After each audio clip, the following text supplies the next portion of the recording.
नमस्ते सभी को। आज हम लोग पियाजे का जो सिद्धांत है दो, एक तो मॉरल डेवलपमेंट और एक कॉग्निटिव डेवलपमेंट, ठीक है, इन दोनों पर डिस्कस करेंगे।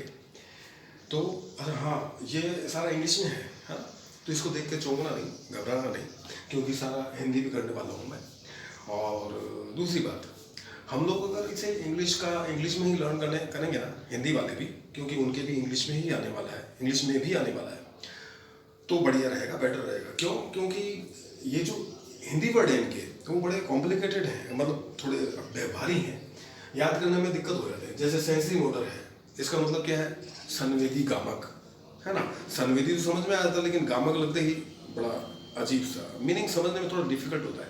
इसलिए अगर सेंसरी मोटर को सेंसरी मोटर याद करते हैं तो बढ़िया रहेगा, ठीक है ना। चलो देखो, तो पहली थ्योरी है हमारी मोरल डेवलपमेंट, और इसमें दो पार्ट हैं, एक तो हेटेरोनोमस, है ना, बाह्य जगत से संबंधित, और दूसरा ऑटोनोमस, है ना, स्वायत्त संबंधित। तो हेटेरोनोमस जो है उसमें एज जो दी है पियाजे ने, वो 5 से 9 साल तक की है। और इसमें और हेटेरोनोमस में कि बच्चे ऐसे समझते हैं कि लोग जो हैं वो जो रूल्स हैं, रेगुलेशंस हैं, वो लोगों द्वारा बनाए जाते हैं, उसे हम तोड़ नहीं सकते, ऐसा हम लोग बच्चों का मानना होता है इस हेटेरोनोमस में। दूसरे ऑटोनोमस में क्या होता है? इसकी जो एज है वो 10 ईयर्स एंड ओल्डर्स। इसमें बच्चा ये समझ जाता है कि ये जो रूल्स रेगुलेशंस हैं ये लोगों द्वारा बनाए गए, और इनके प्रति वो सावधान हो जाता है, ठीक है ना। और फिर ये जैसे ही आगे बढ़ता है ना, तो वो ऐसा लगता है कि अगर बच्चे ने गलती किया है तो लोगों को उन्हें क्या करना चाहिए? पनिशमेंट करना चाहिए, अगर उसे सुधारना है तो, ठीक है ना। तो ये तो दो हो गए हमारा। दूसरा जो है हमारा कॉग्निटिव डेवलपमेंट, है ना, इसको 4 पार्ट्स में डिवाइड किया है, 4 भागों में बांटा है, ठीक है ना।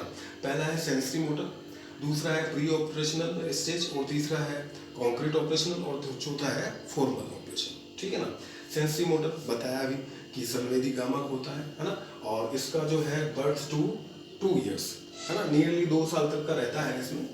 और इसमें जो अवस्था होती है वो कैसी होती है कि वो जो वर्ल्ड को है, अपने आसपास के एरिया को है, वो सेंसेस के द्वारा, है ना, experience the world through senses, जैसे देखना है, छूना है ना, मुख से पहचान करना है, ठीक है ना। और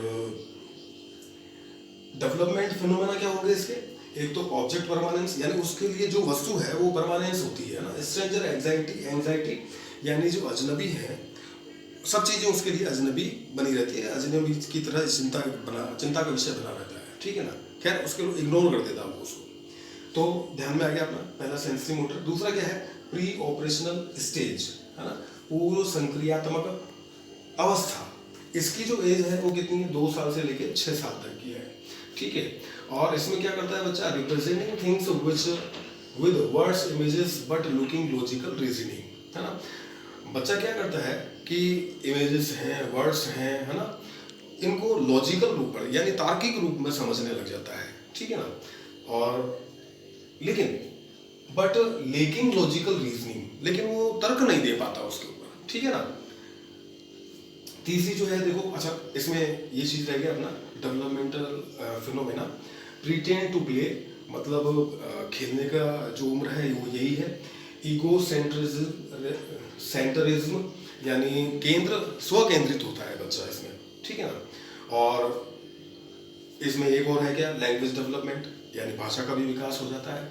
थिंक ऑफ सिंबल्स, और प्रतीकात्मक रूप में वो समझता है बातों को, ठीक है ना। तीसरी जो है वो क्या है? कॉन्क्रीट ऑपरेशनल, है ना। तो तीसरा पर कौन सा हुआ? कॉन्क्रीट ऑपरेशनल, यानी मूर्त संक्रियात्मक अवस्था। अच्छा, इसमें जो है 7 से 11 साल तक का लिमिट रहता है, एज लिमिट, है ना। और इसका डिस्क्रिप्शन देख लें कि थिंकिंग लॉजिकली, उसकी सोचना जो कोई तरीका है वो लॉजिकली हो जाता है, यानी कैसा? तर्कात्मक हो जाता है। परफॉर्मिंग अर्थमेटिक ऑपरेशन, है ना, और वो जो गणितीय जो संक्रिया है उसको वो करना शुरू कर देता है, ठीक है। और इसका जो फेनोमेना क्या है? डेवलपमेंटल कंजर्वेशन और मैथमेटिकल ट्रांसफॉर्मेशन, है ना। और मैथमेटिकल तो आ ही गया अपना, ठीक है ना। और कंजर्वेशन का मतलब यहाँ स्थायित्व से मतलब है, वैसे संरक्षण होता है, यहाँ स्थायित्व से मतलब है। चौथी जो स्टेज है वो कितनी है, फॉर्मल ऑपरेशनल, है ना, यानी औपचारिक संकर्यात्मक, ठीक है। इसकी जो एज है वो कैसी है, 12 ईयर और थ्रू एडल्टहुड, यानी 12 साल से लेकर एडल्टहुड तक, ओके। इसमें अपनी जो डिस्क्रिप्शन है वो क्या है कि एब्स्ट्रैक्ट रीजनिंग, यानी मूर्त तार्किकता आ जाती है, और हाइपोथेसिस यानी परिकल्पना का निर्माण करना शुरू कर देता है बच्चा, किशोरावस्था में आ जाता है ना। और इसका डेवलपमेंटल फिनोमेना क्या है, potential of mature moral reasoning, और उसमें जो मोरल रीजनिंग की जो क्षमताएं हैं, पोटेंशियल मतलब क्षमताएं है ना, वो क्षमताएं क्या कैसी हो जाती है, मच्योर हो जाती है, ठीक है ना। तो ये हमारा पियाजे का जो है वो दो थियरीज हैं, मोरल डेवलपमेंट और कॉग्निटिव डेवलपमेंट, ये अपना कंप्लीट हुआ। एक बार इसको अपन जो मोटे तौर पर लर्न कर लेते हैं कि मोरल डेवलपमेंट में दो चीज़ें हैं, हेटेरोनोमस मोरालिटी, है ना, एज लिमिट क्या है 5 to 9, ओके। दूसरा क्या है, ऑटोनोमस मोरालिटी, है ना, इसमें एज लिमिट क्या है 10 and above, ठीक है ना। और इसमें एक चीज़ ये वर्ड और याद रखना है, एमिनेंट स्टेज, है ना, हो सकता है इसमें तीसरी स्टेज भी काउंट हो जाए। इसमें ये कॉग्निटिव डेवलपमेंट में 4 स्टेजेस हैं। पहले ये सेंसरी मोटर, है ना, बर्थ टू 2 years, है ना, ये एज भी ध्यान में रखनी है अपने को। दूसरा क्या है अपने पास में, प्री ऑपरेशनल स्टेज, इसमें क्या है 2 to 6 years है अपना। तीसरा क्या है, कॉन्क्रीट ऑपरेशनल स्टेज, इसमें 7 to 11 years है। और चौथा क्या है, फॉर्मल ऑपरेशनल स्टेज, इसमें क्या है 12 years एंड अबोव है, ओके, ध्यान में रहेगा अपने को, ठीक है।